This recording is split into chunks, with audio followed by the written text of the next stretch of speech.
One Piece is finally back from break. Woohoo! Yes. This was for me. This was the second very long break since I started reading One Piece. The first one was during the time skip, of course, which was also a 4 to 5 week break back then, if I recall. And Chaos. Well, It should. yes, this break did something to people. I kept close watch of the One Piece subreddit, and there were a lot of different people coping with the break in a lot of different ways. Yep. Yeah, it was pretty fun. And it was, well, I was very impatient for it to resume, and now it has resumed, and it has resumed in a very, very particular way. Yeah, it built really momentum for everybody too. Yes, and it started again with chapter 1054, and that's the chapter that we're going to talk about today.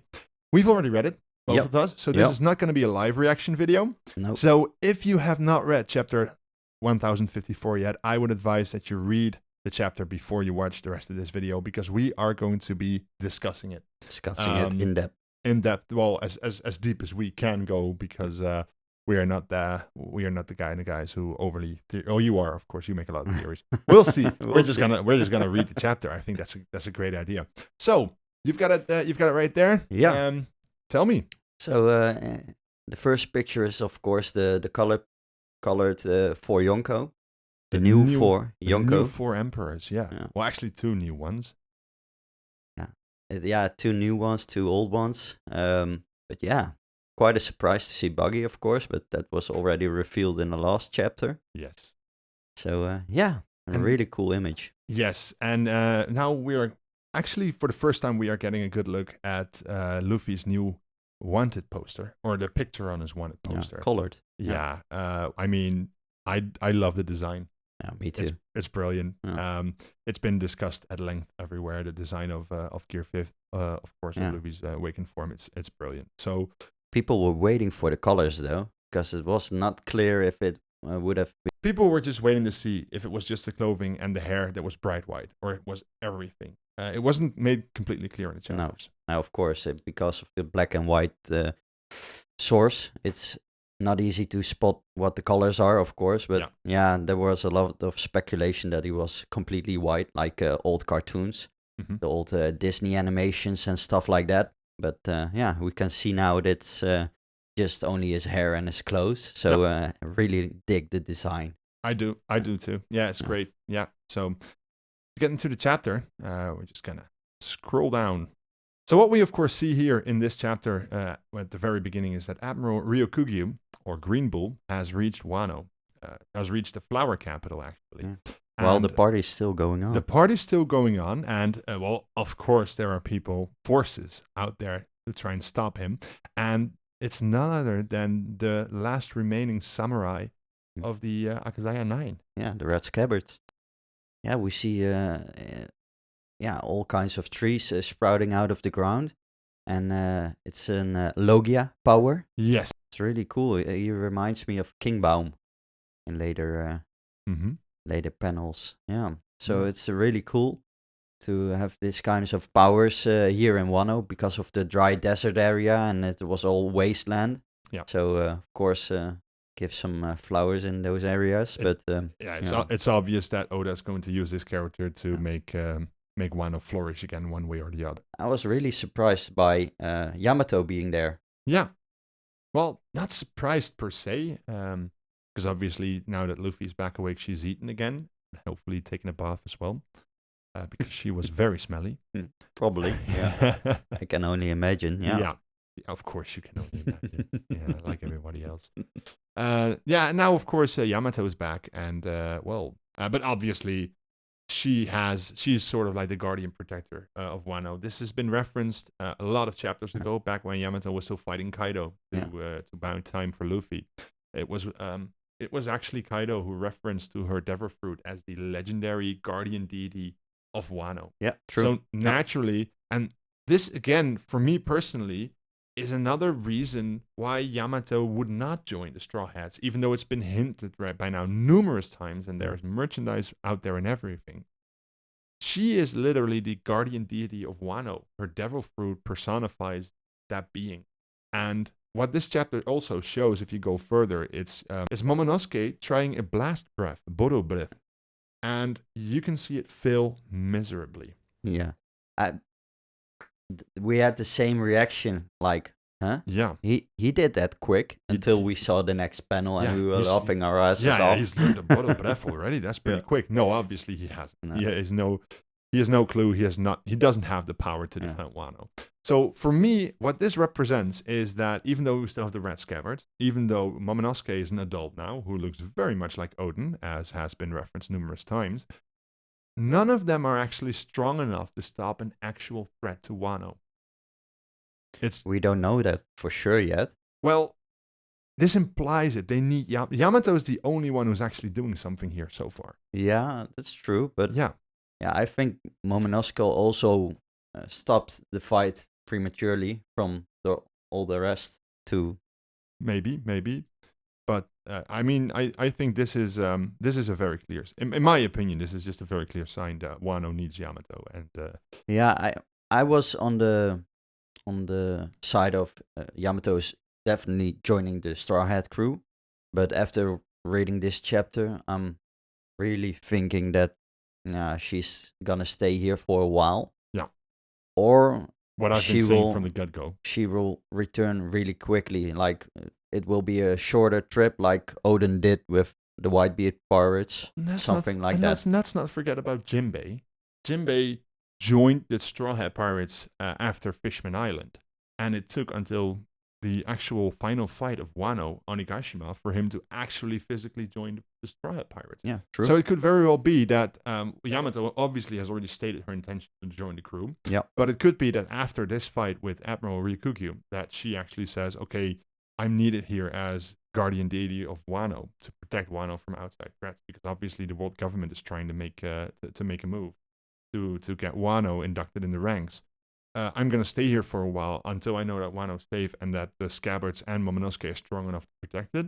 And then I'll join the Straw Hat Pirates, which of course will be just before the final fight. And then, of course, she could bring a very big Wano army with her as part of the Straw Hat Alliance. Yeah, it could go another direction as well, because the point of the pun that he is trying a blast breath is, I think, also to give him the real capabilities of doing a blast breath later on, maybe in this fight. And that's the reason why he says, Yamato, stay off of this fight, stay away, so that I can prove myself. And that concludes Momonosuke's character arc from before Wano up until now. Yeah. And if he uses a blast breath, it's fire against the forest, you know? Maybe. So he is in an advantage, elemental wise, but yeah, we just need to see where Oda takes it. That's the fun of his writing. He always takes it somewhere else than you think he will go. So yeah, we'll see. And then, of course, after the start of the fight with Ryukyu, we've got the real kicker of the chapter.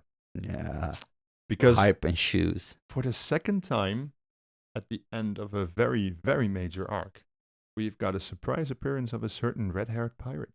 Yeah. He's here. Around the waters of Wano. Yes, he is here. Incredible. So, obviously we've got the whole red-haired crew out here. Shanks looking at Luffy's bounty poster. But the real big thing, of course. The flashback where we see the red-haired pirates take the devil fruit from the CP9 agents. Yes. And we have Uzu as a younger teen. Yeah. Seems like. And of course, we know how that went. Yes. So that was really interesting. I was really, Well, that sort of, not entirely, of course, but it sort of confirms the theory that the Shanks knew exactly what they were aiming for, what they were trying to get.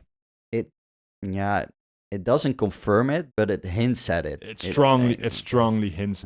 But in my opinion, this flashback would not have been here. I mean, if you go a little bit further up, Shanks is looking at Luffy's bounty poster, which has the awakened form of the Nika Devil Fruit, and which leads him to think back about that flashback. So there's an obvious link between that picture showing the awakened form and his flashback triggering of how he got the Devil Fruit, which for me very strongly implies that he knew all this time. So, yeah. So obviously that we've got the rest of the flashback, which leads us to the actual kicker, in my opinion, of this chapter. The One Piece. The One Piece. The One Piece. It's referenced again, and not just by any pirate. Nope. Shanks himself. Yes. He's So why would Shanks wait for Luffy's awakened form? I mean, this is all implying that he indeed knew what the devil fruit was, and now that he's seen Luffy's picture, he has confirmation that Luffy has indeed awakened his fruit and that Nika or Joy Boy is back. Why is this for Shanks the opportune time to get the One Piece? If not, the One Piece has something to do with that devil fruit. Yeah, I think so.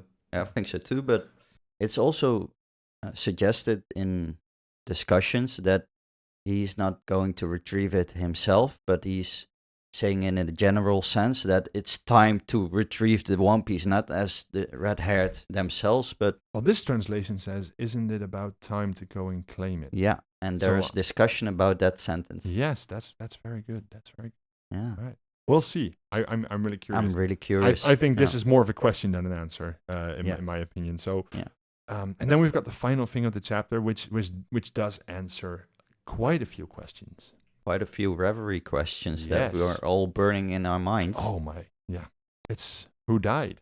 Yeah. Because we've known for quite some time that someone died at the reverie, and it's been theorized in many different ways. Yeah. But we've got confirmation. It's actually the Alabasta King Cobra. Yeah. Vivi's dad. And it's brought to the newspapers that it's because of Sabo. He assassinated him. Yeah, obviously he didn't. No, obviously. They they made Sabo the scapegoat. Kuma being a slave is, of course... well, he was a slave. Because he has been freed, which is, of course, something that almost every reader of One Piece has wanted ever since they saw him being used as a glorified horse. Yeah. Yeah. With all the knives sticking out of his back and the swords. It was horrible to see. Yeah. And now he's been freed, obviously, which is a good thing.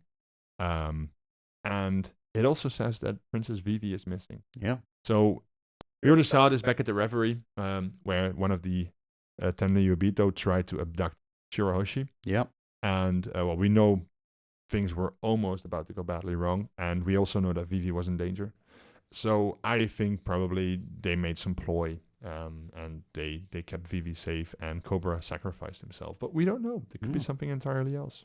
My theory is that she's with Sabo. Obviously. And that Sabo and Luffy are gonna reunite, and therefore Vivi as well, maybe. Or she is getting safe passage to Alabasta Kingdom to clear out the chaos that's ensuing there because of the death of Cobra. Could probably be something like that. But you've got her childhood friend there, and I don't think they're going to be anywhere close near a rebellion soon. No, not yet. But there's a lot of shipping going on. That's for sure. Yeah, let's stay off the shipping. Let's stay off. Let's stay off the shipping. Yeah. No, we are not about shipping at all. We do power scaling only. No. And this chapter obviously confirms that Sabo is in a higher tier than Cobra. Yeah. Yeah, he's Sabo's stronger than Cobra. Higher than Yonko. Yeah, we power skilled him. Yeah. So, and then it concludes the chapter with interesting... Sabo's picture. So we saw in an older chapter, we saw Sabo's picture. A lot of people theorized that meant that Sabo died. Obviously, he didn't die. People see him as a hero because he assassinated a king. Yeah. And he's called the new Flame Emperor. So that's one hell of a chapter. A lot of questions answered. A couple new questions arisen. And, there's no break next week. So next week we'll get our answers. It was a typical post-arc info dump. Yes, it was. And now the thing I'm just still waiting for is the bounties for the rest of the Straw Hat crew. Yeah. I need them. I need those bounties. I need to see them. It's gonna be a fun reveal with Sanji and Zoro going head to head again. Oh yeah, of course. I'm waiting for it. Zoro's bounty is going to be a lot higher this time. I don't know how much the world government will know about what went on Wano, but with Zoro actually participating in the fight against Kaido and using Conqueror's Haki, something that the guys from CP0 must have noticed. I think they reported on it as well. Yeah. So we'll see. That already, of course, Sanji has the durability now from his Germa enhancements.